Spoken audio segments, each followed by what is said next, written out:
Welcome back नाज़रीन। अहम ख़बर अवांखे ॾींदा हलूं। बलोचिस्तान जे 32 ज़िलनि में मकानी चूंडुनि लाइ पोलिंग जो अमल जारी आहे। मकानी चूंडुनि जे हवाले सां चमन खे इंतहाई हसार करार ॾिनो वियो आहे। 5226 पोलिंग स्टेशन्स क़ाइमु कयूं वयूं आहिनि, जॾहिं त 2000 पोलिंग खे चोटे इंतहाई हसास करार ॾिनो वियो आहे। सिक्योरिटी जा इंतज़ाम इंतहाई सख़्त कया विया आहिनि। 1584 उम्मीदवार बिना मुक़ाबले चूंडिजी विया। 14611 उम्मीदवार मैदान में लथल आहिनि। अवांखे हिकु भेरो ॿीहर आगाह कंदा हलूं। पहिरियों भेरो सूबे में जनरल सीटुनि ते 132 औरत उम्मीदवार बि आम्हूं साम्हूं आहिनि।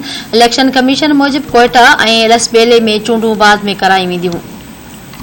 अहम ख़बर अवांखे ॾियूं पिया। बलोचिस्तान जे 32 ज़िलनि में मकानी चूंडुनि लाइ पोलिंग जो अमल जारी आहे।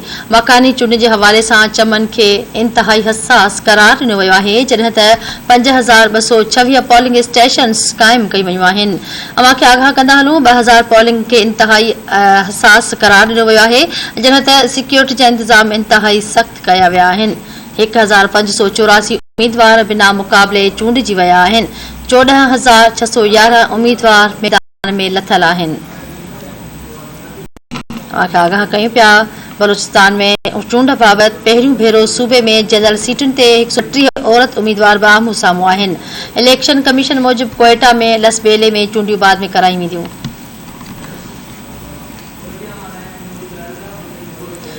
कोयटा का धरती टीवी न्यूज़ जो रिपोर्टर इल्ताफ़ हुसैन बलोच लाइन ते मौजूद आहे। जी इल्ताफ़, कहिड़ा तफ़सील आहिनि?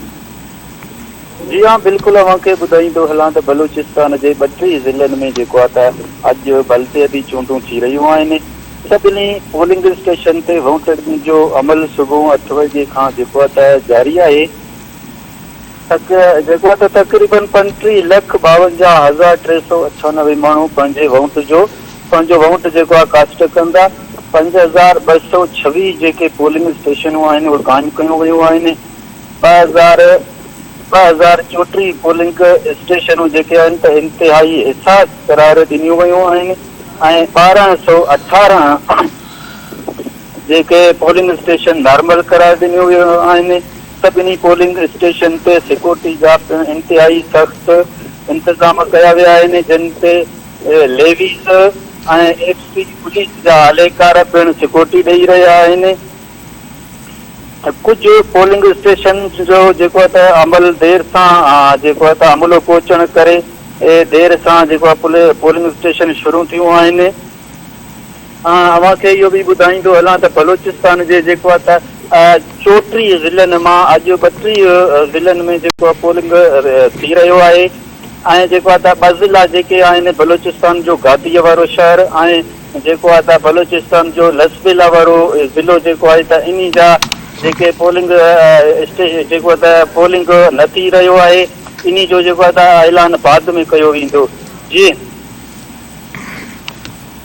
ठीकु आहे इल्ताफ़, वॾी महिरबानी तफ़सीलनि जे लाइ।